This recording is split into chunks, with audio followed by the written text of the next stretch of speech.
नमस्ते बच्चों, my self Jaiswal sir. हम पढ़ रहे हैं class 10th science metals and non metals.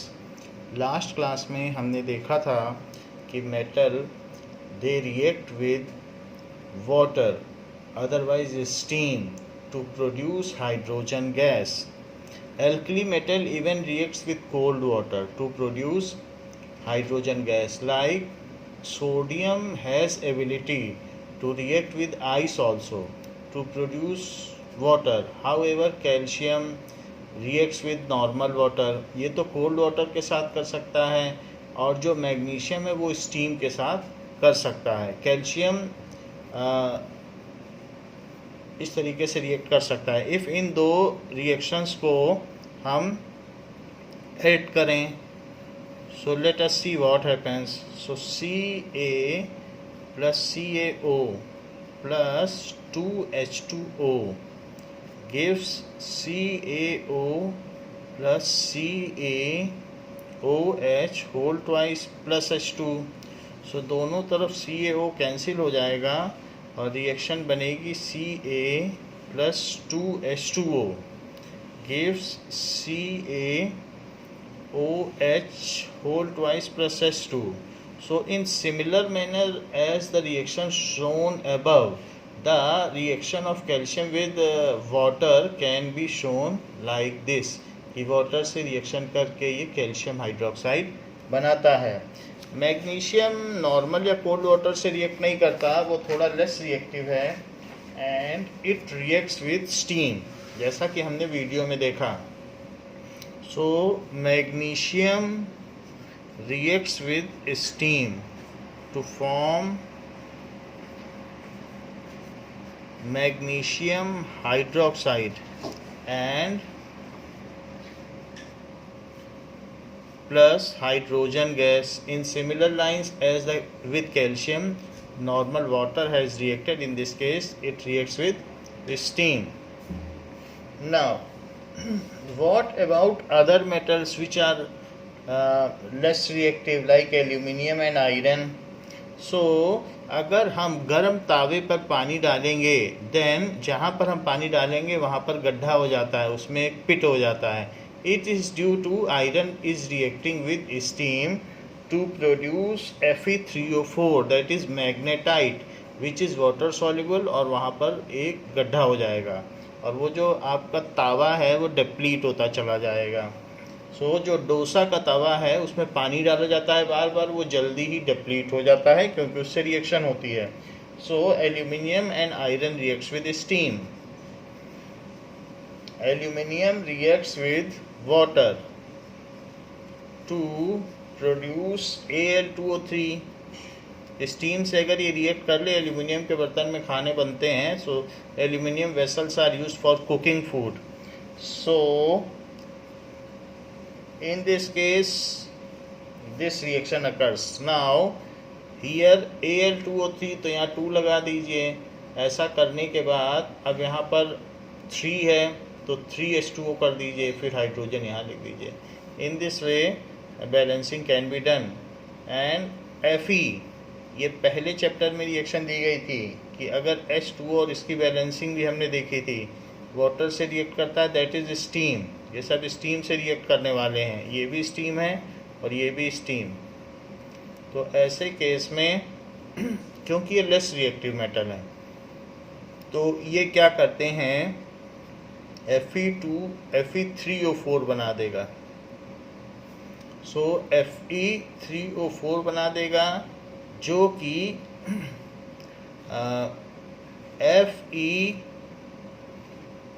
Fe2O3 और FeO का मिक्सचर है। Fe2O3 और FeO इन दोनों का एक मिक्सचर है, सो इसलिए Fe3O4 बन जाता है। Plus hydrogen gas. Now we will balance it. This is 3।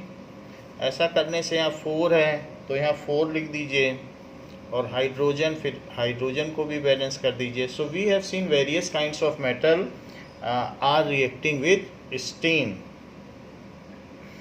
Now our fourth chemical property, what happens when metal are reacting with acids.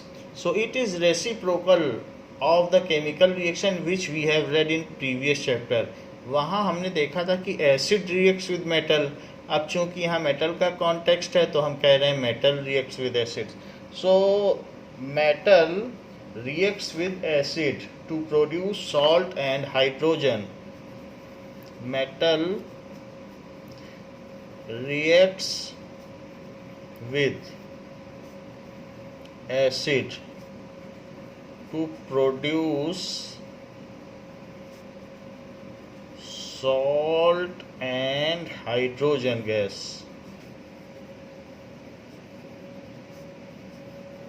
जैसे कि अगर Na रिएक्ट कर ले HCl के साथ तो NaCl जो कि एक सॉल्ट है और हाइड्रोजन गैस बन जाएगी प्लस हाफ H2. तो हाफ H2 न लिख के मैं H2 लिखता हूँ और बाकी रिएक्शन बैलेंस कर देता हूँ. सो दिस इज 2, तो यहाँ 2 और 2. So metal reacts with acid to form salt with hydrogen gas. In the similar manner other metal also reacts. Metal की किसी भी एसिड के साथ आप रिएक्शन करा लें. अगर आप HNO3 के साथ रिएक्शन कराते हैं सो NaNO3 प्लस H2, तो ये H2 है तो यहाँ 2 लगाइए, तो यहाँ 2 लगाएंगे, तो यहाँ 2 लगाइए, तो यहाँ 2 लगाइए. Metal reacts with acid to produce salt and hydrogen gas. सो बाकी तो आप इसको मेटल की रिएक्शन करा रहे हैं तो एक टेस्ट ट्यूब लें और टेस्ट ट्यूब लेने के बाद उसमें मेटल के चंक्स डाल दें. चंक्स डाल दीजिए. टेस्ट ट्यूब होल्डर से इसको चाहें तो सिक्योर कर लें. सो टेस्ट ट्यूब होल्डर में इसको लगा दिया गया है और बाकी एक इन्वर्टेड फनल को सोपी सोल्यूशन में डाल दें जिससे सोप बबल्स निकले, so that you can verify that the liberated gas is hydrogen. So soap solution में जब आप डालेंगे तो उसमें बबल्स बनेंगे. Hydrogen being lighter so it rises in air, तो एयर में राइज करेगी. अब उसके बाद अगर इसमें आप कोई फ्लिंट लाएंगे, बर्निंग स्प्लिंट, तो ये पॉप साउंड के साथ बस्ट कर जाएगी. तो इसके अंदर H2 गैस है. तो यहाँ पर हम ये देख सकते हैं कि यहाँ पर साल्ट प्रोड्यूस हो जाएगा. तो आप कुछ भी ले सकते हैं, Na ले लें और एक साथ में H2SO4. तो अगर ये H2SO4 के साथ रिएक्ट करेगी तो सोडियम सल्फेट बना देगी and also it will produce hydrogen gas. So ये चीज़ होगी. So all metals not only sodium, if calcium reacts with HCl then it produce CaCl2 plus H2 salt and hydrogen. इसी तरीके से Mg किसी भी एसिड के साथ रिएक्ट कराएं तो आप जिसके साथ करा दें H2SO4 के साथ भी करा सकते हैं. तो MgCl2 plus H2. So all metal reacts with acids to produce salt and hydrogen. Zinc के साथ भी इसकी रिएक्शन कराई जा सकती है H2SO4 जो कि फर्स्ट चैप्टर में हमने देखी थी. तो ZnSO4 प्लस H2 ये एक तरीके से this is a kind of displacement reaction. So all metal above hydrogen displaces hydrogen from its salt solution. All metals above hydrogen जो हाइड्रोजन से ऊपर हैं, hydrogen displaces hydrogen from its salt solution, displaces hydrogen from its salt solution, and the vigor of reaction जो मतलब तेजी है reaction की वो इस तरीके से है, तो विगर का मतलब कौन तेजी से रिएक्शन करेगा, तेजी। विगर ऑफ रिएक्शन इज इस तरीके से है। तो हम लोगों ने देखा था कि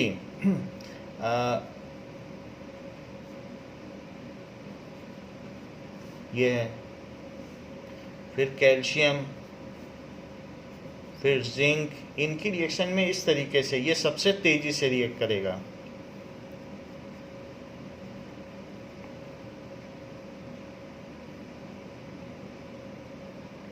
इस तरीके से है। और अगर इसमें मैग्नीशियम भी डालना चाहते हैं तो यहाँ आएगा, मैग्नीशियम यहाँ आ जाएगा बीच में। एल्यूमिनियम भी बीच में लाया जा सकता है, तो एल्यूमिनियम और मैग्नीशियम भी बीच में डाल देते हैं।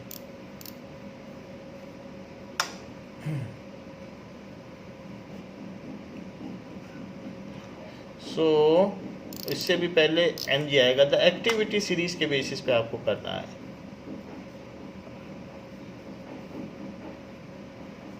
ये in this way it reacts. So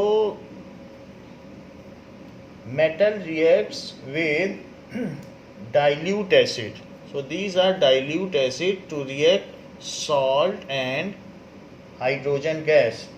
Now however there are some metal which do not react with acid, so the metals below hydrogen gas cannot displace hydrogens. तो ये एबव हैं और जो metal below hydrogen in activity series,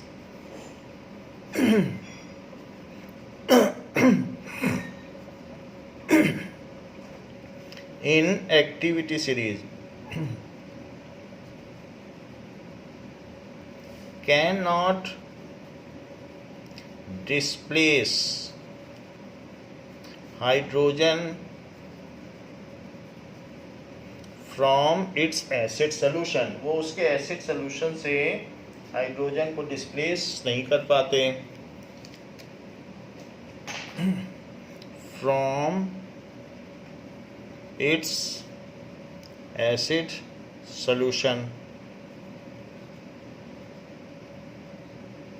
So the series which is made on the basis of observation that which metal or non-metal displaces other non-metal or metal from its salt is known as activity series. The series prepared on basis of experimental observation that which metal या फिर non metal displaces other metal non-metal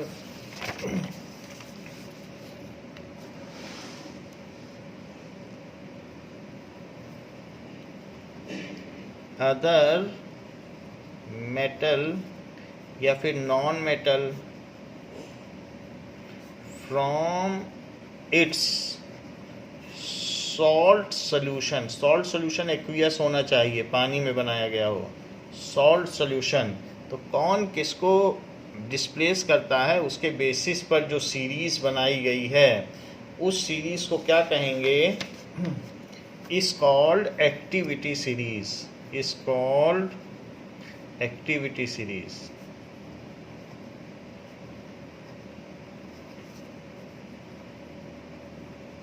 activity series कहलाएगी। And the reaction in which one metal displace other metal और one non metal displace other non metal, तो उस reaction को क्या कहेंगे, and the reaction taking place like this is called displacement reaction. The reaction in which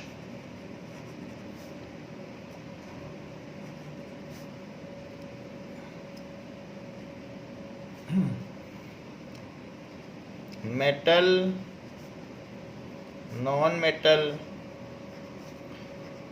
displaces other metal non-metal which is less active, जो कि less active होगा। यहाँ more active भी लिख सकते हैं, इन विच मोर एक्टिव, तो दोनों चीज़ें आ जाएंगी। More active metal non metal displaces other which is less active from its salt solution.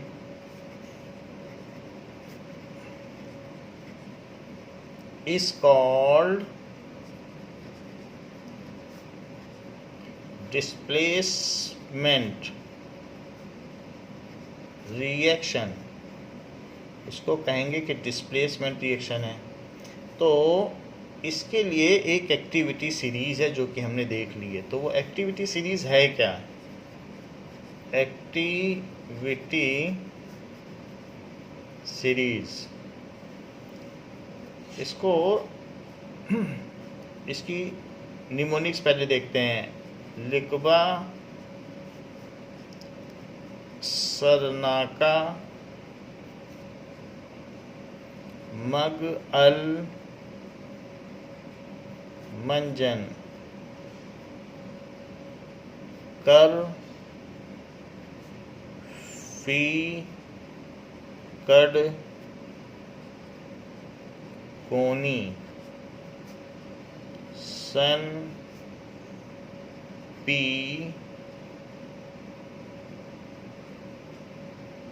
भकु आई तो, फेह, गाग, बर्तो, पटकल ऑफ, ऐसे कहा गया है। सो इसमें जो लैंग्वेज है उसी के हिसाब से नेमिंग भी है। लिकबा, लिकबा, सर ना का, लिकबा सरना का, मग अल मन जन, कर, फी कड, को नी, सन, पी, भा। भा में बी एच आता है तो बी यहाँ रहेगा और एच यहाँ रहेगा। भा, पी, सन, पी, भा। कु, आई तो का मतलब आई टू। फे ह गाग, फे ह और गाग, फेह गाग। बरतो, जैसे आइतो है वैसे बरतो है, BR2।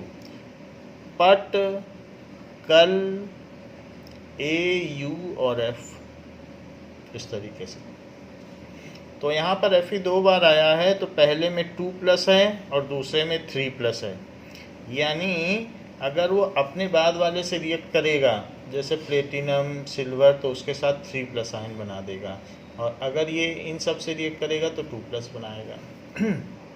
वो भी हम देख लेंगे। तो इसमें ये पता चल रहा है कि ये जो सीरीज़ है, तो इसमें जो टॉप मेटल है वो ज़्यादा एक्टिव है। अगर हम चाहें तो इसको ऐसे भी लिख सकते हैं। लिक बा सर ना का, मग अल मंजन, मग अल मंजन, कर, फी कड,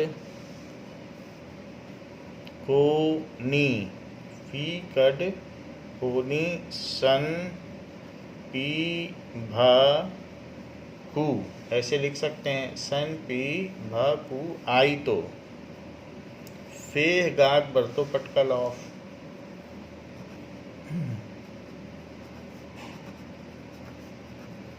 बरतो पटकल AUF। आप इसमें Cl2 और F2 भी लिख सकते हैं। तो ये चीज़ है। और जहाँ Fe है वहाँ बाद वाले Fe पे 3+ लगा दें, और जो पहले वाला Fe है उस पर 2+ लगा दें। तो ये एक्टिविटी सीरीज़ है। इसमें जब हम, ये टॉप है तो टॉप मोस्ट में ये ज़्यादा रिएक्टिव है। रिएक्टिविटी ऐसे बढ़ रही है, तो आप ये लिख सकते हैं reactivity of metal. So the metal which is eight top, इसके रूल्स क्या हैं एक्टिविटी सीरीज के? Rules for displacement.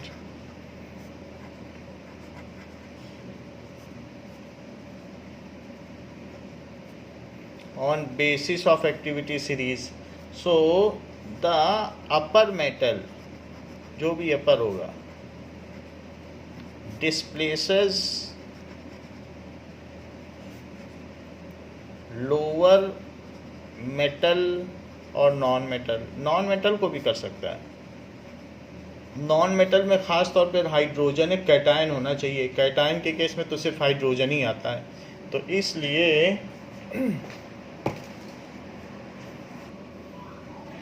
so upper metal displaces lower metal non-metal from its salt solution.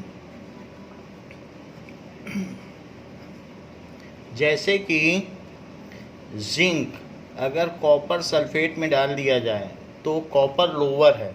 अगर आप देखें तो कॉपर यहाँ पर है, सो दिस इज कॉपर, और जिंक की पोजीशन ये है. तो upper metal displaces lower metal or non-metal from its salt solution. Zinc इसको डिस्प्लेस कर देगा, ये मोर एक्टिव है.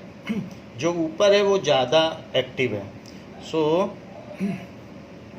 दैट इज ZnSO4, और ये it is having more urge to donate electron. तो ये इलेक्ट्रॉन डोनेट करेगा और सल्फेट ले लेगा और कॉपर से कहेगा When I am here then you have no right to donate electron. जैसे राजा हो तो सामंत वहाँ पर दान नहीं दे सकता. तो it has more urge to donate electron as it is having more metallic property. So zinc will donate electron and sulfate will accept electron, and it is not the copper which should have donated electron. So इसलिए copper हट जाएगा यहाँ से और zinc को donate करने देगा. तो ये डिस्प्लेसमेंट हो गया, कॉपर डिस्प्लेस हो गया. So copper has been displaced from its salt solution. तो यहाँ पर zinc is more active metal और कॉपर जो है वो लेस एक्टिव है. ऐसा एक्टिविटी सीरीज पर है और एक्सपेरिमेंटल ऑब्जर्वेशन पर है. So zinc has displaced copper from its salt solution. Zinc has displaced copper from its salt solution. So इसने जस्ते ने तांबे को इसके सॉल्ट सॉल्यूशन से डिस्प्लेस कर दिया है, प्रतिस्थापित कर दिया है. इसी तरीके से जिंक हाइड्रोजन को भी डिस्प्लेस कर सकता है, क्योंकि यहाँ नॉन मेटल भी लिखा है. तो क्योंकि जिंक हाइड्रोजन से भी ऊपर है, यहाँ है hydrogen and zinc is here. So इसलिए कोई भी कैटायन हो, मेटल कैटायन हो या नॉन मेटल, वैसे नॉन मेटल में सिर्फ हाइड्रोजन ही कैटायन होता है. तो ZnSO4 प्लस H2 अलग हो गया. तो पहली बात हमने देखी upper metal. Upper metals are more reactive than lower metal. तो पहला रूल तो ये हो गया, upper metal are more reactive than lower metal. ऐसा होता है. तो lithium is most reactive metal. Lithium most reactive हो गया. So lithium is most reactive metal. ये सबसे ज़्यादा रिएक्टिव मेटल हुआ. और साथ ही साथ ऑरम यानी gold, this is Aurum, gold भी कहते हैं, तो गोल्ड लिख लें. इसका पुराना नाम ऑरम है. So gold is least reactive metal. Gold is least reactive metal. Lithium displaces all other metals from its salt solution. सबको डिस्प्लेस कर देगा और अपना साल्ट सोल्यूशन बनाएगा. While gold is getting displaced by any of the other metal. Lithium displaces all other metals जो भी हैं, और नॉन मेटल में हाइड्रोजन ले सकते हो या hydrogen, from their salt solution.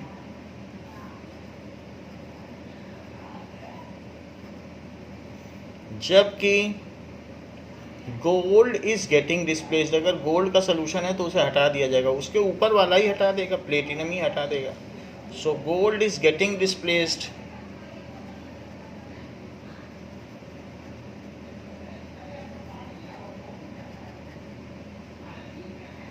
by any other metal.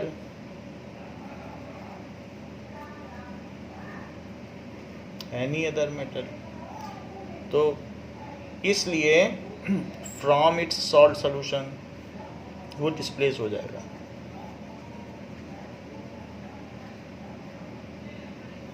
And gold can not displace any other metal. Gold खुद किसी को नहीं कर पाएगा क्योंकि वो लीस्ट रिएक्टिव है. So gold is least reactive. Gold can not displace any other metal, any metal, and any metal can not displace lithium. Lithium का सोल्यूशन है तो किसी की हिम्मत नहीं है कि उसे डिस्प्लेस कर सके. जैसे लिथियम ने LiCl बनाया है तो कुछ भी रख लें कुछ भी नहीं होगा, क्योंकि उससे ज़्यादा पावरफुल कौन है. और अगर गोल्ड है और कुछ भी आप रख लें CuCl2 तो भी कुछ नहीं होगा, क्योंकि गोल्ड में इतनी पावर नहीं है कि वो किसी को कर सके. सो इसलिए no other metal can displace lithium and gold can not displace any other metal. No other metal, क्योंकि कोई भी मेटल लिथियम से ज़्यादा रिएक्टिव है ही नहीं. मेटल कैन, राजा चाहे तो सामंत की कुर्सी पे जाके बैठ जाए, बट सामंत की हिम्मत नहीं है कि राजा की कुर्सी पे बैठे.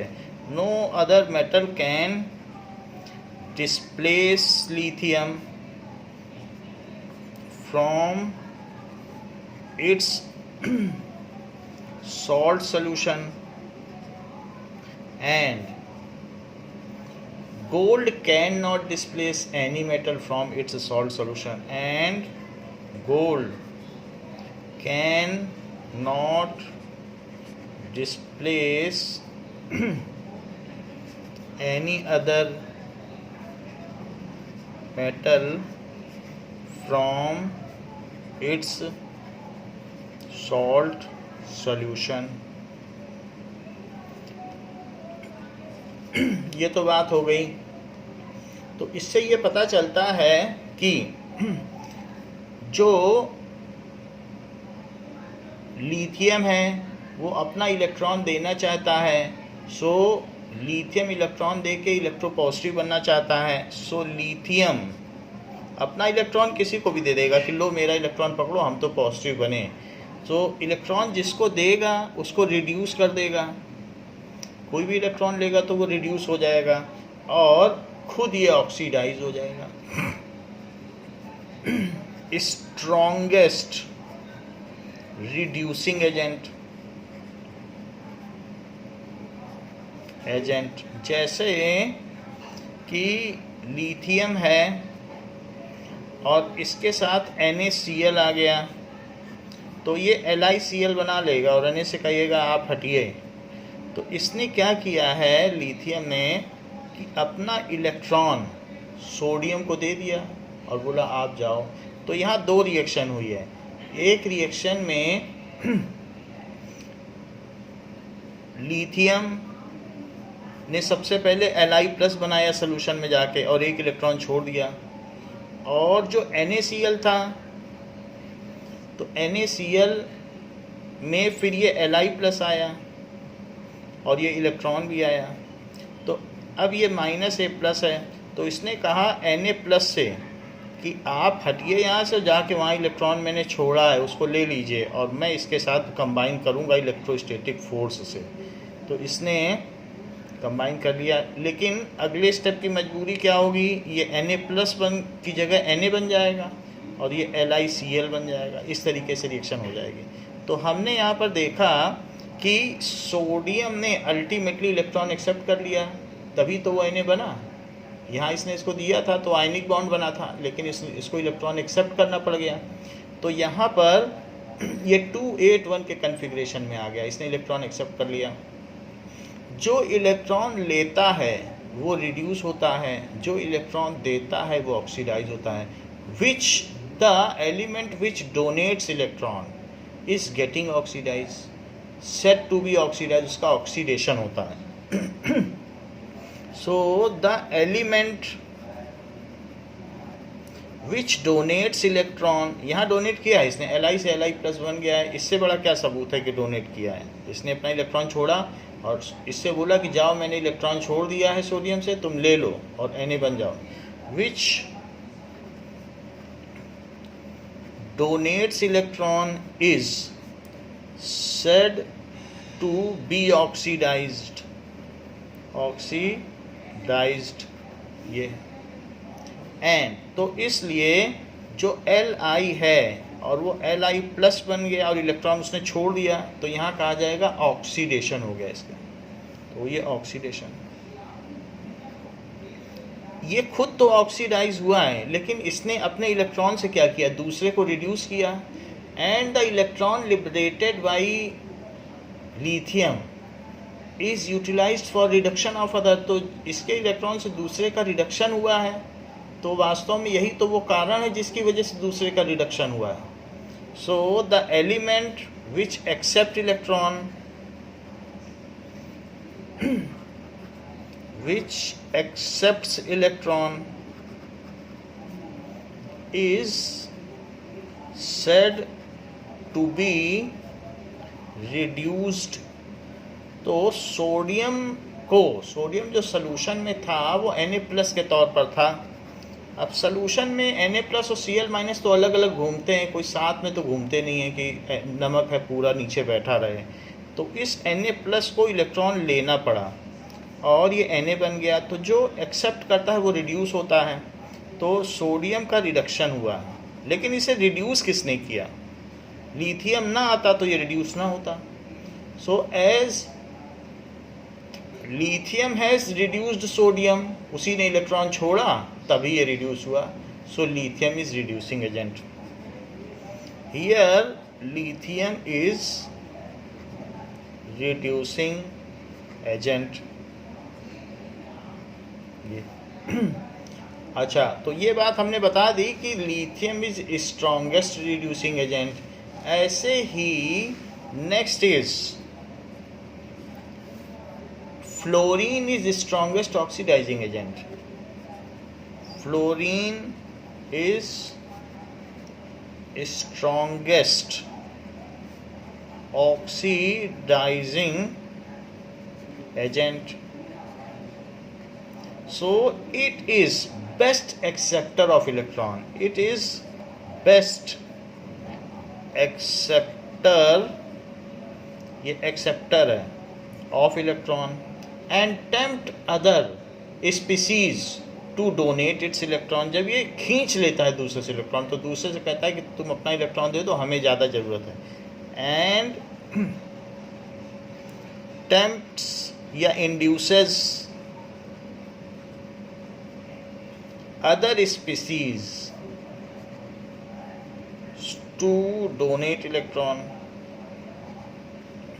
जैसे कि अगर मान लीजिए HCl है और फ्लोरीन है, फ्लोरीन गैस के तौर पर होगा, तो ये HCl से कहेगा कि जो हाइड्रोजन दे रहा है उस इलेक्ट्रॉन को तुम मत लो, वो मेरे लिए छोड़ दो, और तुम Cl और Cl दो आपस में कोवेलेंट बॉन्ड बन के निकल लो, और मैं निगेटिव रहूँगा तो H से मिल के HF बना दूँगा।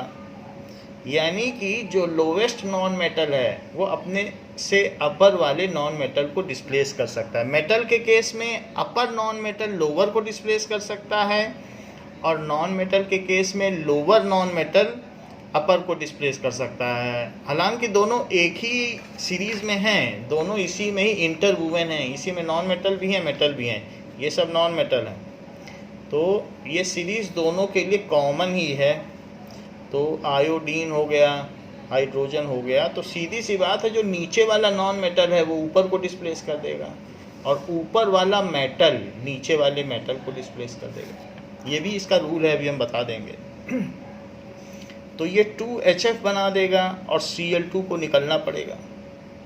तो यहाँ पर हुआ क्या है इस रिएक्शन में कि जो Cl- था इंडिपेंडेंटली घूम रहा था सोल्यूशन में, तो Cl- ने चुपचाप फ्लोरीन को देखते हुए Cl बना लिया और इलेक्ट्रॉन दे दिया।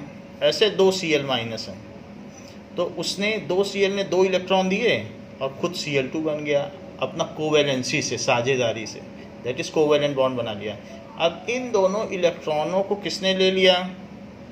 F2 ने, और उसने अपना ऑक्टेट तो पूरा किया ही, और साथ ही 2F- बना लिया इन इलेक्ट्रॉन को लेकर, इसका ऑक्टेट पूरा हो गया।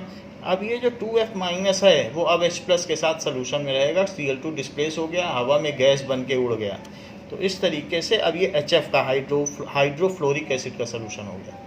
तो आप यहाँ देखें कि फ्लोरीन आया तो उसने क्लोरीन को क्या किया, उससे इलेक्ट्रॉन खींच लिया। The species which donates electron, अभी ऊपर भी डोनेट हुआ था कि नहीं? The species which donate electron is said to be oxidised, जो डोनेट करता है वही ऑक्सीडाइज होता है। तो किसने डोनेट किया? क्लोरीन ने। तो कौन ऑक्सीडाइज हुआ? क्लोरीन। सो ऑक्सीडेशन, ये फार्मूला तो वही रहेगा ना। और किसने ऑक्सीडाइज किया? फ्लोरीन ने किया, क्योंकि फ्लोरीन आया तभी ऑक्सीडाइज हुआ। तो इसलिए fluorine is strongest oxidising agent. तो ये ऑक्सीडाइजिंग एजेंट है। जो ऑक्सीडाइजिंग एजेंट होता है वो खुद रिड्यूस हो जाता है और दूसरे को ऑक्सीडाइज कर देता है, उससे खींच लेता है इलेक्ट्रॉन। तो जब इलेक्ट्रॉन जिससे भी लिया जाएगा, जिसके पास इलेक्ट्रॉन डेंसिटी कम होगी, हो जाएगी, वो ऑक्सीडाइज हो जाएगा। तो यहाँ फ्लोरीन का रिडक्शन हुआ है क्योंकि वो एक्सेप्ट कर रहा है इलेक्ट्रॉन। तो fluorine is strongest oxidising agent. Now we will see that lower non-metals are more reactive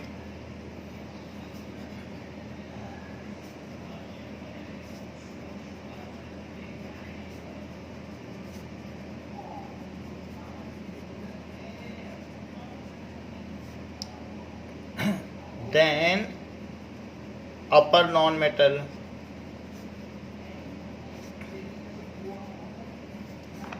and they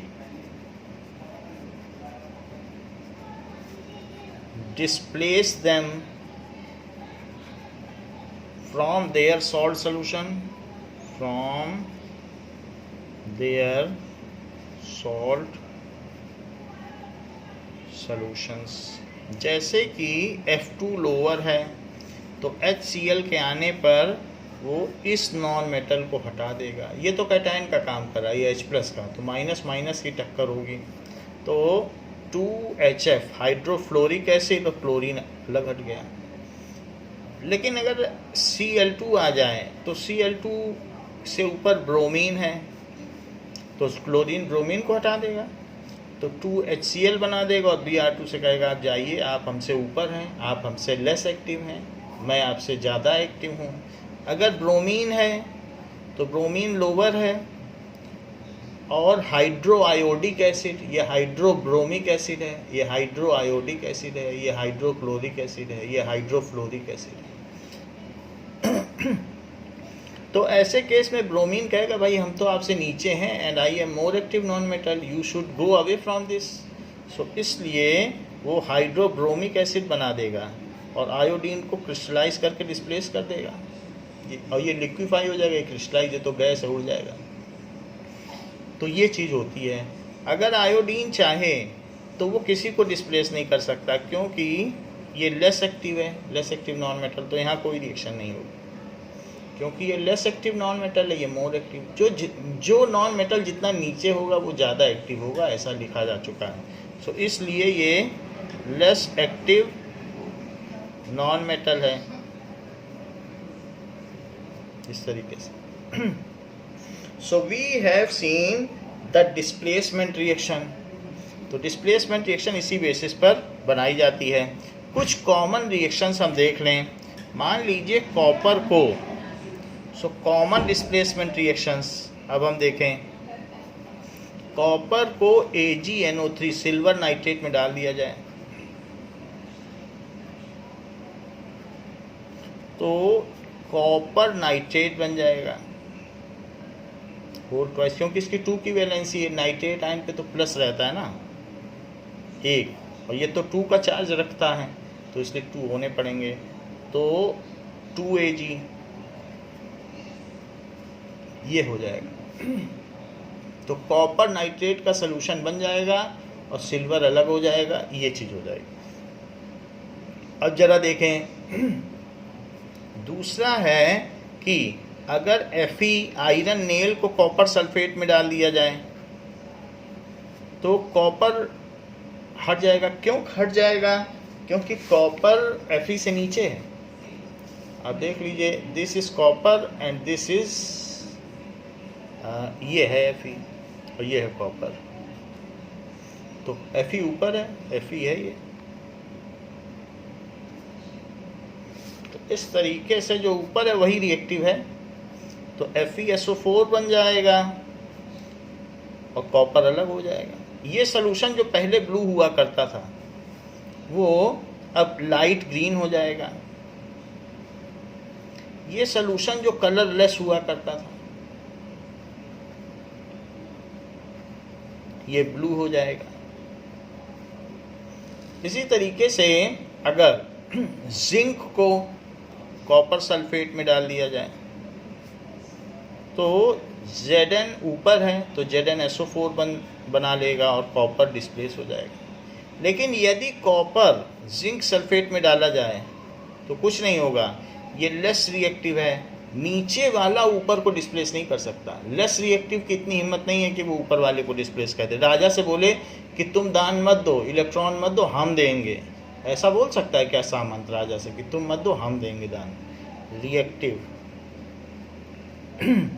तो इसी तरीके से दान लेने वाला वो रंक हुआ, एक राजा है एक रंक है। तो फ्लोरीन सबसे बड़ा रंक है, भिखारी है, वो दान लेने में एक्सपर्ट है। तो अगर क्लोरीन ले रहा है तो उसको कहेगा हटो, I am more deserving person to take the donation. So chlorine को हटा देगा और कहेगा हाइड्रोजन से कि तुम मुझे दो, मैं ज़्यादा डिजर्विंग हूँ। तो रंक में सबसे बड़ा रंक फ्लोरीन है और राजा में सबसे बड़ा रंक राजा लिथियम है। तो सबसे बड़ा राजा और सबसे बड़ी रंक, उन्हीं का साल्ट बनना सबसे बेहतर होता है। LiF ये सबसे अच्छा साल्ट माना जाए। सो ये लेस रिएक्टिव है और तो इसलिए कैन नॉट डिस्प्लेस जिंक, ये मोर रिएक्टिव है, कोई रिएक्शन ही नहीं होगी। Can not displace more reactive element, can not displace more reactive zinc. Zinc को, जस्ते को, जो तांबा है वो उसके साल्ट सॉल्यूशन से अलग नहीं कर सकता। हम इन्हीं के ऊपर ये जो डिस्प्लेसमेंट रिएक्शन है कुछ वीडियो देखेंगे, फिर आगे बढ़ जाएंगे।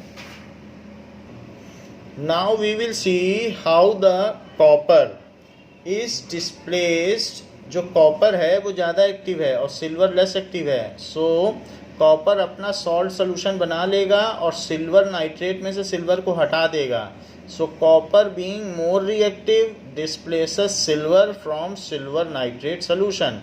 तो जिसके बारे में हमने देखा भी है, Cu plus AgNO3 gives CuNO3 whole twice plus Ag हट जाएगा। That we will see here. Which will weigh out right now. So थोड़ा सा कॉपर सिल्वर नाइट्रेट ले लीजिए। And it's probably a good thing actually, because silver nitrate is supposed to be snow white, but I don't know if you can tell, but my silver nitrate is actually gray. There we go. It's a little bit gray. That's because silver nitrate is sensitive. सो इसमें water डाल दीजिए. That's my 1.6 grams of silver nitrate, and now we're going to dissolve that in about 25 milliliters of water.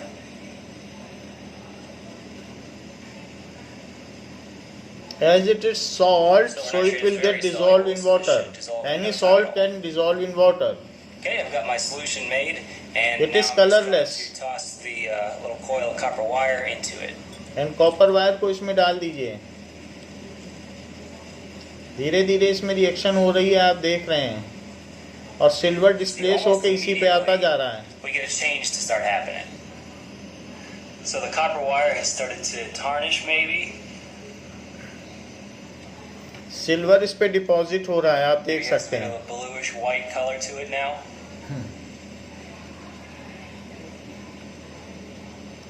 And धीरे धीरे ये grow करता जाएगा. And I can already see there's little bits of something growing on it. It looks like और ये fuzz. Hair It's like like structure the बना देगा. coil copper is starting to get fuzzy.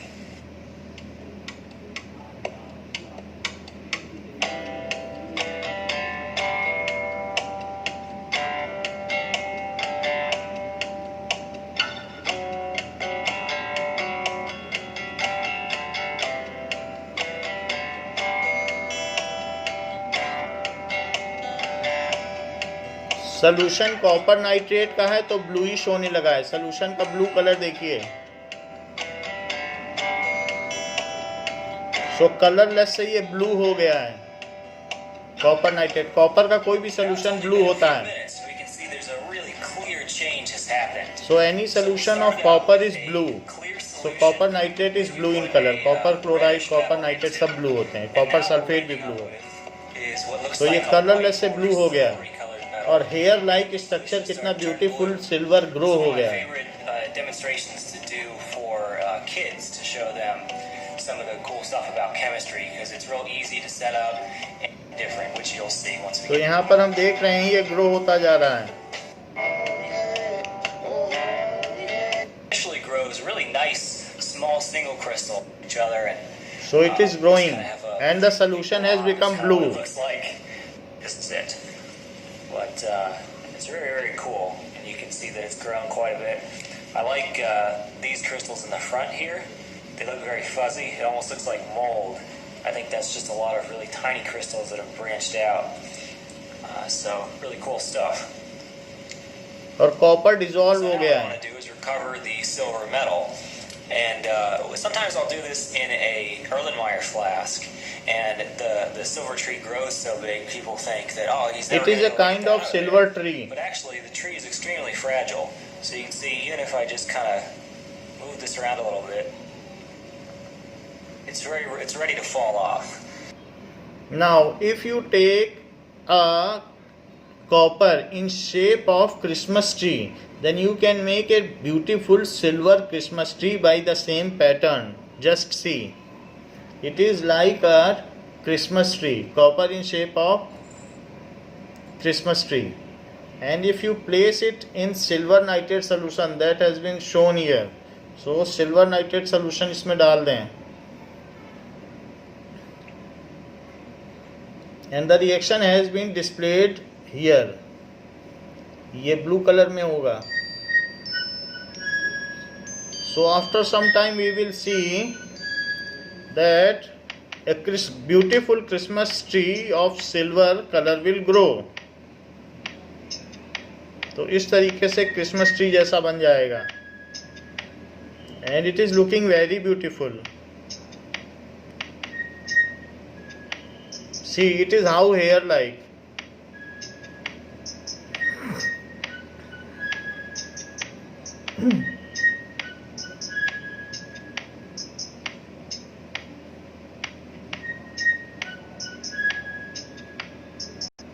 Now we will see the reaction between iron and copper sulfate solution. This is copper sulfate solution. So copper sulfate solution को beaker में ले लेंगे और एक iron nail डालेंगे, and we will see the reaction of Fe plus CuSO4.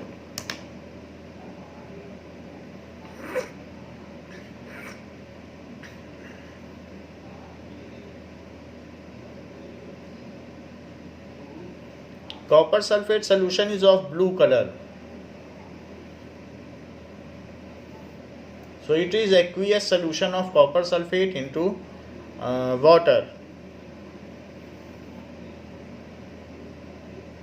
And this is iron nail. So put the iron nail in this solution.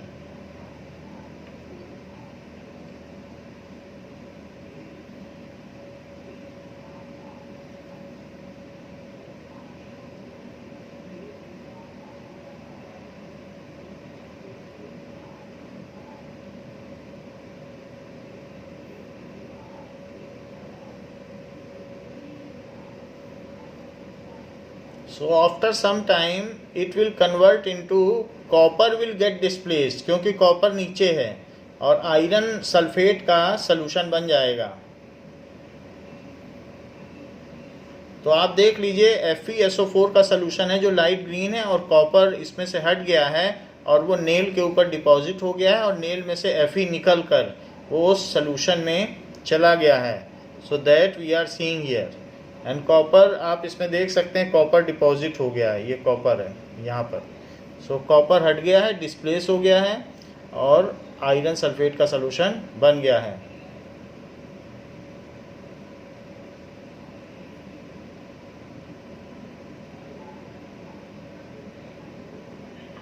So you can see that the deposition of copper over it and iron has been decayed from it, has gone to solution. तो पहले ऐसा था और बाद में ऐसा हो गया है.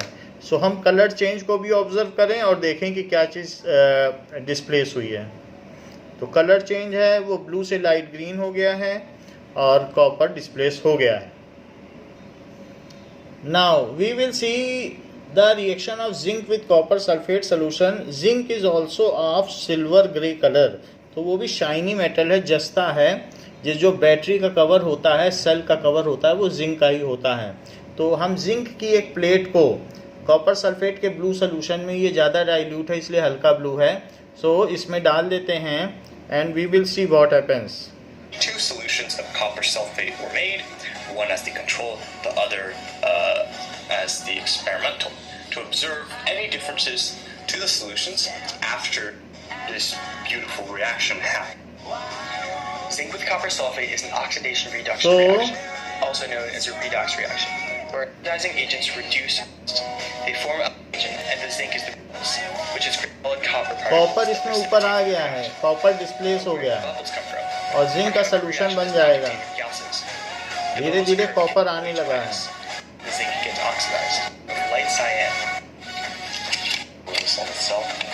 तो लास्ट में आप देख सकते हैं कि सलूशन का कलर चेंज हो गया है और इसका कलरलेस हो गया है, कलर चला गया है. तो ये जिंक सल्फेट का सलूशन है जो कि कलरलेस है. And copper has got deposited over the zinc plate.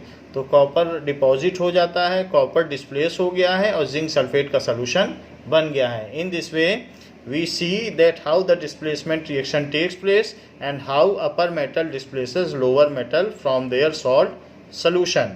तो ये बात हमने यहाँ पर देखी. नाउ ये जो हमारी एक्टिविटी सीरीज़ है, इसमें जो ज़्यादा एक्टिव मेटल हैं, which are more active metals like up to calcium, they can react with cold water. तो ये ज़्यादा रिएक्टिव हैं इसलिए कोल्ड वाटर से भी रिएक्ट कर सकते हैं, कोल्ड वाटर से रिएक्ट कर सकते हैं. फिर इसके बाद मैग्नीशियम, एल्यूमिनियम, ये सब स्टीम से रिएक्ट कर सकते हैं. So this they can react with जो भी अब यहाँ से हॉट वाटर या बॉइलिंग वाटर से भी रिएक्ट कर सकते हैं. मैग्नीशियम ऐसा है और एल्यूमिनियम भी है जो बॉइलिंग वाटर या हॉट वाटर से रिएक्ट करेगा. और इसके नीचे चले जाएं तो ये सब यहाँ से यहाँ तक ये स्टीम से रिएक्ट करेंगे. So the reaction of this alkali metal that is लिक्वा सरनाका. सो ये जो एल्कली मेटल हैं जो ग्रुप 1 में आते हैं पीरियोडिक टेबल में, जो सबसे पहले लिखे होते हैं, तो वो आप चाहें तो अपनी पीरियोडिक टेबल जो आपके बुक में है उसमें पीरियोडिक क्लासिफिकेशन ऑफ एलिमेंट में एक पीरियोडिक टेबल दी गई है, उसमें आप देख सकते हैं जो पहली लाइन है वो ग्रुप 1 के मेटल हैं और वो है लीना केरब CH4. लीना लिथियम सोडियम के पोटेशियम लीना के रब Rb रुबिडियम Cs सीजियम फर फ्रांशियम। तो ये सारे जो हैं ये रिएक्शन करते हैं कोल्ड वाटर से, तो इनकी रिएक्शन बहुत विगरस होती है। फिर इसके बाद हमने ये आपको दिखाई दिया कि मैग्नीशियम स्टीम के साथ कैसे रिएक्ट करता है, आपकी बुक में डायग्राम भी है। हॉट वाटर से कैसे रिएक्ट करता है, और ये सब स्टीम के साथ कैसे रिएक्ट करते हैं। सो let us see how alkali metals, ये जो एल्कली मेटल्स हैं यहाँ तक एल्कली मेटल्स इसमें हैं, और ये अर्थ, ये जो है अर्थ एल्कलाइन मेटल्स है। सो क्योंकि अर्थ के क्रस्ट में पाया जाता है इसलिए ऐसा कहा गया है, वो तो हम बाद में देख लेंगे। लेकिन एल्कली मेटल्स जो लीना के रब CS पर हैं वो कैसे रिएक्ट करते हैं कोल्ड वाटर से, let us see this. We will see the reaction of sodium, जो कि एक एल्कली मेटल है। हमने आपको बताया कि लीना के रब CS पर ये जो भी मेटल्स हैं these are alkali metals. So sodium के हम रिएक्शन देखेंगे और ये भी देखेंगे सोडियम का टेक्सचर कैसा होता है, ये कितना सॉफ्ट है, और ये पैराफिन वैक्स में पड़ा हुआ है जिससे कि ये मॉइस्चर से ना रिएक्ट कर ले। अगर ये मॉइस्चर के कांटेक्ट में आएगा तो इसमें आग लग जाती है, it is so reactive. So that reaction we will also see कि रिएक्शन होने के बाद हाइड्रोजन गैस निकलती है सोडियम प्लस वाटर, और जो एक्सोथर्मिक रिएक्शन है उससे इतनी हीट निकलती है कि वो हाइड्रोजन जलने लगता है। तो इस तरीके से ये it catches fire, highly exothermic reaction है सोडियम की वाटर से। लेट अस सी, ये पैराफिन वैक्स है जो हम लोग क्या है कि सर्दियों में लगाते हैं अपने पैर की एड़ियों में। तो that we will see sodium कैसे ठंडे पानी से रिएक्ट करता है। Sodium is stored in mineral oil to minimize reaction with the oxygen in the air. If we remove a piece of sodium metal, so a chunk of sodium has been removed, Group 1 metals become and see softer how as it you can get be down cut the with column. knife easily. The इसे sodium knife से is cut किया much जा easier सकता है, to ये cut grey colour than का the है। lithium. As we cut off the oxide layer, we can see the shiny metal underneath. It cuts over very rapidly So with it a is layer of oxide. shiny metal inside it. Sodium is a metal and is an excellent conductor of It electricity. is conductor, so light glows. If we take a piece of the sodium metal and add it to water, we notice a much more rapid reaction with the water. So it cold water के साथ ये react करता है और hydrogen gas release करता है। The metal moves across the surface, being pushed by the hydrogen gas that is produced. As you go down the column with group 1 metals, the melting point of the metal decreases. The reaction is very exothermic, which causes the sodium metal to melt. The metal contracts into a very compact spherical form.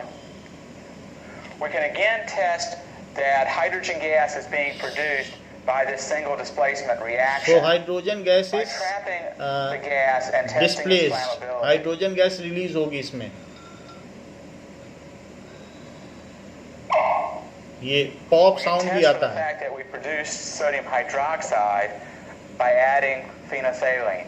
सो ये sodium hydroxide बन जाता है, so that phenolphthalein से हम test भी कर सकते हैं। Presence of the hydroxide ions indicating the formation of the sodium. Now alkali metals that we have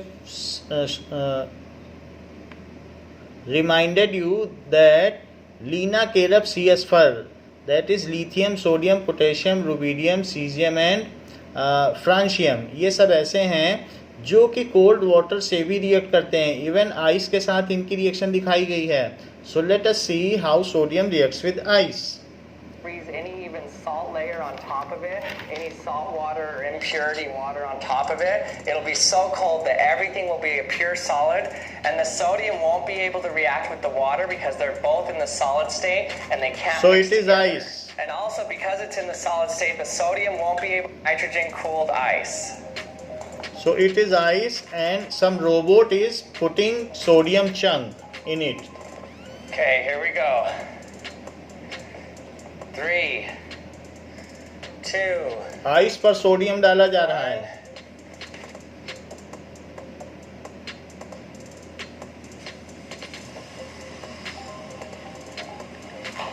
whoa!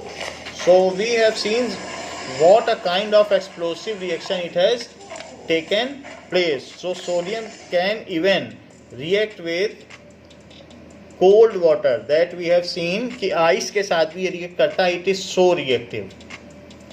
So by this experiment we can see that how reactive they are and how dangerous they are to handle. Okay, you want to know why I had my blast shield up here? Because of this stuff. Now we will see the reaction of alkali metals with water. Water के साथ ये कितनी vigorous reaction देते हैं. Let us see. So that is Leena के rough CS पर. तो सबसे पहले हम लिथियम को देखेंगे.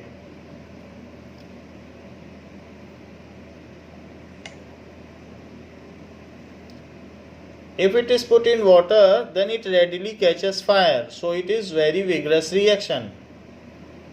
इससे ज़्यादा रिएक्टिव सोडियम है, लिथियम से ज़्यादा. लीना, that is sodium. So sodium को देखिए, it is more reactive.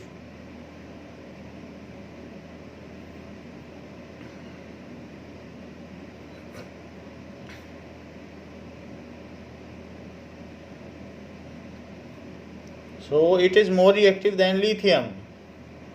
Produces hydrogen gas which ultimately burns. So यहाँ पर दिखाया गया है कि किस तरीके से रिएक्शन हो रही है. So reaction of sodium with water. अगर हम इसका बड़ा सा पीस पानी में डाल दें तो क्या होगा. सो ए रिवर में आप सोडियम डाल दीजिए तो देखिए कैसे हो रहा है. So it is a kind of explosion. Whatever hydrogen gas is liberated catches fire. Potassium, Li-Na-K. So it is more vigorous. Rubidium is more vigorous than potassium.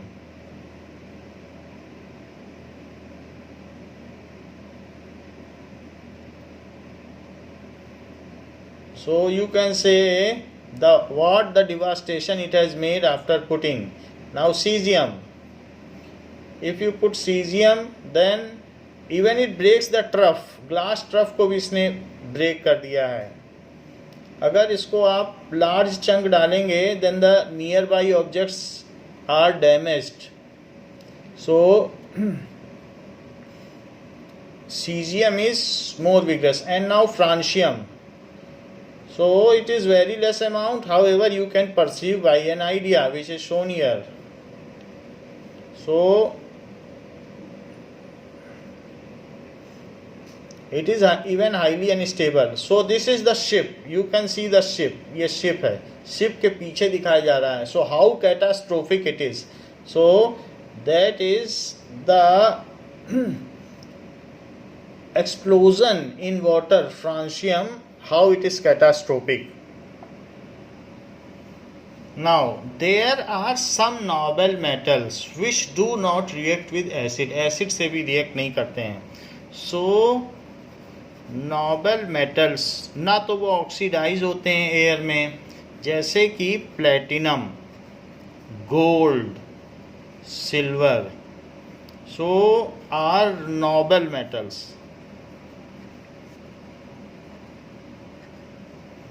They do not react with acids. HCl strongest acid के साथ भी react नहीं करते. H2SO4, HNO3. तो इनको हम इनका acid solution बना ही नहीं सकते जब वो उसमें डिसॉल्व नहीं होते. However they react with a solution aqua regia. इनके साथ ये सोल्यूशन नहीं बनाते, लेकिन एक अगर हम ऐसा सोल्यूशन बनाएं that is aqua regia. Aqua मतलब वाटर और रीजिया का मतलब रॉयल. तो royal water. Royal water. Why it is royal water? क्योंकि जो नॉबल है, नॉबल मेटल को ये डिसॉल्व करते हैं, इसलिए इसे रॉयल वाटर कहा गया। अम्ल राज, अम्लों का राजा, अम्ल राज, royal water, because it dissolves noble metals, so it is called royal water. So however they react with a solution aqua regia in which HCl is to HNO3 is present in 3:1 ratio. अगर हम 3 parts HCl लें और 1 part HNO3 लें और इनका एक solution बनाएं। HNO3 little brown colour का होता है, ये ट्रांसपेरेंट होता है, तो ये येलो टाइप का सोल्यूशन होता है। तो येलो है और ये ट्रांसपेरेंट है, तो मिला के बना दें, येलो रेड है। तो हम देखेंगे कि गोल्ड इसमें आसानी से डिज़ोल्व हो जाएगा और AlCl3 बना देगा। सो जो भी है, अगर हमें इसमें डिज़ोल्व करना है तो एक्वा रेजिया का सोल्यूशन इनको डिज़ोल्व कर सकता है। So that has been prescribed in your book. Let us see the video regarding how these reacts with aqua regia. Now we have seen that the aqua regia is a solution of hydrogen chloride and nitric acid, that is HCl plus HNO3. 3 parts of HCl and 1 part HNO3. अगर इनका mixture बनाया जाए तो ये gold, platinum और silver सबको dissolve कर लेते हैं। ये जो कि नोबल मेटल्स कहे जाते हैं, gold, silver, platinum, because they do not lose their lustre. So ये नोबल मेटल्स हैं, राजाओं के द्वारा यूज़ किए जाते थे, इसलिए इनको नोबल मेटल्स कहा जाता है, दरबारियों के द्वारा यूज़ किया जा सकता था। तो इसीलिए इसको कहा जाता है royal water, royal water, because ये रॉयल मेटल्स को डिसॉल्व कर लेता है, इसलिए इसे रॉयल वाटर कहा जाता है। सो let us see how it dissolves gold. Is because it dissolves gold. Gold has fascinated people for thousands of years because it doesn't dissolve in anything, doesn't tarnish, always looks nice and shiny. So this is and part of gold. This was material that could dissolve it. So it was really something. The lion of the acids, like the lion of an animal, king of the animals. So we have put in. So aqua regia is a mixture of hydrochloric acid and nitric acid, but each of those is a mixture of something in water, a solution of something in water. So hydrochloric acid is hydrogen chloride, which is an atom that dissolves in hydrogen ions that gold. So here we are Nitric seeing acid doesn't really react with gold very much at all, and HCl, hydrogen chloride, and a number are going back on and off, and others going. So more and more and more, it's an acid of. So here we are seeing that how it is breaking up and getting dissolved. This material is then. And it is AlCl3, silver chloride 1, AuCl3, gold chloride. And ultimately it has dissolved. You will get a brownish. You want to dissolve gold. So here you are seeing that gold is completely dissolved. If you have glassware, beakers, things like that, that you can't clean, that comes from the word. And at the beginning of the Second World War, when Denmark was still neutral, So noble metals which were used, इनको Nobel metal इसलिए भी कहा जाता है because they are inert. तो जैसे noble gases हैं, ही, नियर, कर, जेरॉन, helium, neon, argon, krypton, xenon, radon, उसी तरीके से नोबल मेटल्स हैं जो आसानी से ऑक्सीडाइज नहीं होते हैं। अगर ऑक्सीडाइज हो जाएंगे तो लश्चर खो देंगे, तो ये ऑक्सीडाइज ही नहीं होते, इसलिए इनका लश्चर बना रहता है। They are in their pristine and native form, ये अपने विशुद्ध रूप में पाए जाते हैं। And they do not react with any of the acid. However if we make a combination of hydrochloric acid and nitric acid in 3:1 ratio, then all these metal can be dissolved and their solution, chloride solution can be made. जैसे AU का AuCl3 solution बन जाएगा जो कि red colour का होगा। So aqua regia is a solution of hydrogen chloride and nitric acid in 3:1 ratio which is able to dissolve noble metals. तो अगर पूछा जाता है तो ये हम लिख सकते हैं आपके बुक में। ये जो एक छोटा सा मार्जिन है उसमें एक्वा रेजिया के बारे में दिया है। और इस पर क्वेश्चन पूछे जाते हैं कि एक्वारेजिया क्या है, तो आपको उसी तरीके से बताना है। नाउ इस क्लास के लिए बच्चों इतना ही। इसके आगे हम नेक्स्ट क्लास में देखेंगे कि नाइट्रिक एसिड में मेटल्स जब ऑक्सीडाइज होते हैं तो वो हाइड्रोजन गैस क्यों नहीं रिलीज़ करते और वाटर क्यों रिलीज़ करते हैं। So the matter of fact कि वैसे तो हमने देखा कि मेटल अगर एसिड्स के साथ रिएक्ट करते हैं तो H2 रिलीज़ करते हैं, ज़्यादातर केस में देखा।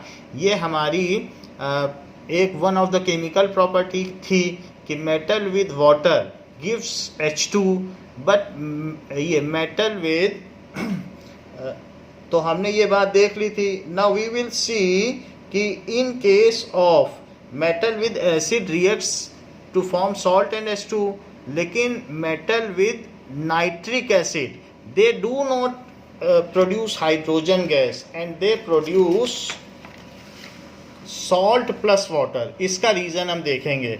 सो अगर कोई भी मेटल है तो Mg को छोड़ दीजिए, Mg प्लस HNO3। Mg अगर HNO3 के साथ रिएक्ट करेगा तो ये क्या बना देगा, MgNO3 होल ट्वाइस और प्लस H2। ये तो ठीक है, इसके साथ कोई वाइलेशन नहीं है, ये बिल्कुल सही रिएक्शन चल रही है। बट अगर हम Mn को भी देखें तो Mn के साथ भी कोई एक्सेप्शन नहीं है, Mn के साथ भी ये यही रिएक्शन देता है HNO3। लेकिन बाकी जो भी मेटल्स हैं वो नाइट्रिक एसिड के साथ वाटर रिलीज़ करते हैं, ये आपकी बुक में लिखा हुआ है। तो मैग्नीज के साथ भी ठीक है, मैग्नीज नाइट्रेट और H2, तो ये क्या बन गया, nitrate. Other metal when reacts with nitric acid then they release water. Other metal when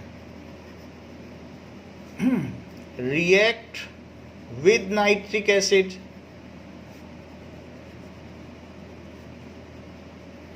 then they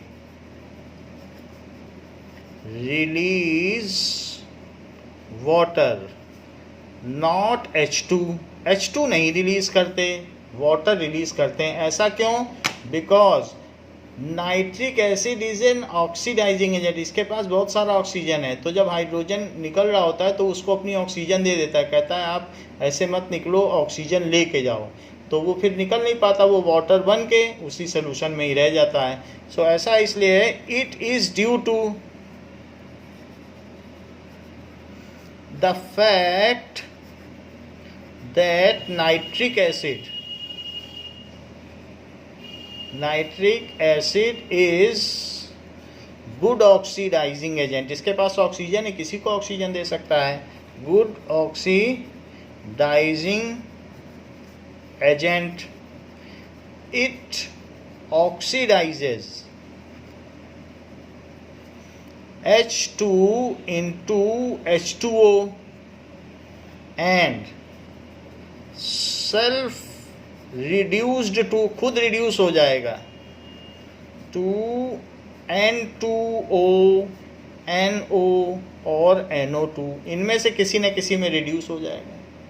अभी इसने 5 इलेक्ट्रॉन दिए हैं, लेकिन इन सब में इसके इलेक्ट्रॉन्स के नंबर्स कम हैं, तो हम इलेक्ट्रॉन डेंसिटी के बेसिस पे देखते हैं कि इसका रिडक्शन हुआ है। रिड्यूस वो होते हैं जो इलेक्ट्रॉन एक्सेप्ट करते हैं और ऑक्सीडाइज वे होते हैं जो इलेक्ट्रॉन छोड़ते हैं। तो हाइड्रोजन का ऑक्सीडेशन हुआ है क्योंकि हाइड्रोजन ने अपने दोनों इलेक्ट्रॉन छोड़ के ऑक्सीजन को दे दिए हैं। तो दूसरे मेटल के साथ कोई दूसरा मेटल लेंगे तो उस केस में उसका नाइट्रिक एसिड के साथ क्या रिएक्शन होगा वो देखा जा सकता है। नाउ अगर ये जिंक के साथ नाइट्रिक एसिड रिएक्ट करता है, सो ऐसे केस में ये जिंक नाइट्रेट तो बनाएगा, सॉल्ट बनाएगा।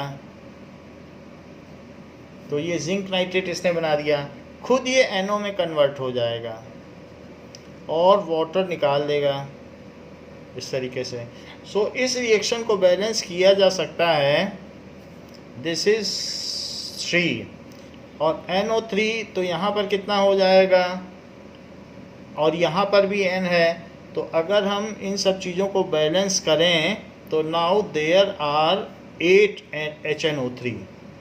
HNO3 और टोटल 4 वाटर, तो ये रिएक्शन होगी। तो इसमें आपको ये देखना पड़ेगा कि ये जो N है तो वो इसकी बैलेंसिंग ऑफ रिएक्शन में अगर हम प्रोसीजर में जाएंगे तो प्रोसीजर से किया जा सकता है। सो यहाँ पर आप ये देख लीजिए कि जिंक किससे रिएक्ट कर रहा है तो वाटर लिबरेट हो रहा है। सो इन दिस वे ये डाइल्यूट है, तो डाइल्यूट एसिड के साथ अगर रिएक्ट करता है तो ये रिएक्ट करता है, और अगर यही जिंक कंसनट्रेटेड HNO3 के साथ रिएक्ट करेगा HNO3 तो ZnNO3 फिर भी जिंक नाइट्रेट बनाएगा, वाटर बनाएगा, और प्लस NO2 इस केस में NO2 बनाएगा। तो यहाँ हमें ये देखना होगा कि नाइट्रोजन जब ऑक्सीजन से रिएक्ट कर रहा है तो अपने 4 इलेक्ट्रॉन दे रहा होगा, तो +4 है। यहाँ पर नाइट्रोजन क्या कर रहा है, इन सबको इलेक्ट्रॉन दे रहा है, इससे 1 ले रहा है और इसको 6 दे रहा है, तो 5 ये नेट दे रहा है, क्योंकि ऑक्सीजन को देना पड़ेगा 2 इलेक्ट्रॉन और हाइड्रोजन से इसको मिल जाएगा। तो यहाँ इसकी +5 का है, स्टेट +5 पे है, और ये इसने अपने चारों इलेक्ट्रॉन 2 इनको दे दिए हैं। तो इससे पता चलता है कि इसने अल्टीमेटली यहाँ से यहाँ क्या किया है, 1 इलेक्ट्रॉन गेन किया है, क्योंकि +5 से +4 आया है। तो this is gain of 1 electron. यहाँ पर इसको 1 इलेक्ट्रॉन अगर मिल जाए तभी तो +4 पे रहेगा। सो गेन ऑफ 1 इलेक्ट्रॉन। जबकि जिंक ने क्या किया, जिंक यहाँ से यहाँ आया तो अपने 2 इलेक्ट्रॉन गंवा बैठा, तो it is loss of 2 electron, loss of 2 electron. तो ये 2 इलेक्ट्रॉन है, तो इस वजह से, और ये गेन ऑफ 1 इलेक्ट्रॉन है, तो हमें अब बैलेंस करना पड़ेगा। तो बैलेंस कैसे किया जाए, यहाँ पर 2 लगा दिया जाए, ये 2 लगा दिया जाए, और यहाँ पर लॉस ऑफ 2 इलेक्ट्रॉन है जिंक से, और ये लॉस गेन ऑफ 1 इलेक्ट्रॉन है, तो गेन और लॉस सेम होना चाहिए, इसीलिए मैंने इसमें 2 लगा दिया इंटू 2।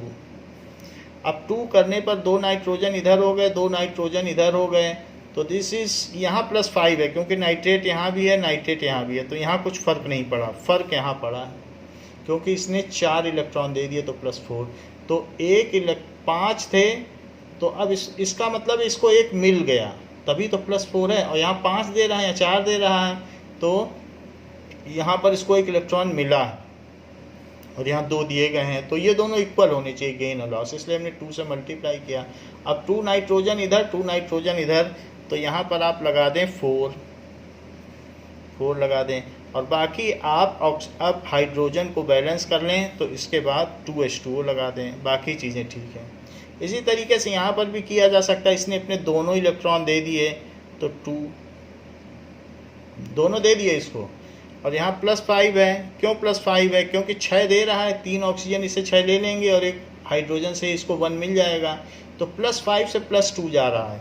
तो यहाँ पर हम कह सकते हैं कि there is gain of 3 electron, gain of 3 electron, और जबकि जिंक को क्या हो रहा है, that is loss of 2 electrons. तो इसलिए इसमें 3 का मल्टीप्लाई कर दो, तो ये 6 इलेक्ट्रॉन का लेन देन हो गया, और इसमें 2 का मल्टीप्लाई कर दो, तो इसीलिए हमने इसमें 2 का किया और इसमें 3 का किया, बाकी बैलेंस कर दो। तो इस तरीके से हम बैलेंसिंग कर सकते हैं। However the main thing is that कि when nitric acid reacts with other element other than magnesium और manganese, then hydrogen is not released, it is released is water। तो ये बहुत प्राइम इम्पोर्टेंस का टॉपिक है जो आपकी बुक में है, और ये बार बार पूछा जाता है। सो हम आपको दिखा दे रहे हैं कि इस तरीके से HNO3 is a strong oxidising agent. तो दूसरों के साथ जब रिएक्ट करता है तो ये NO2 निकालता है, और साथ में यहाँ लिखा है कि N2O निकालता है, और N2O के बाद और क्या निकालता है, NO निकालता है। तो इस तरीके से ये रिएक्शन हमने आपको दिखा दी। कि ये ऑक्सीडाइजिंग एजेंट होने की वजह से ऐसा करता है, ये आपको याद भी रखना है। तो बच्चों, इस क्लास के लिए जिसमें हमने प्रॉपर्टीज़ ऑफ मेटल देखी, केमिकल प्रॉपर्टीज़ ऑफ मेटल,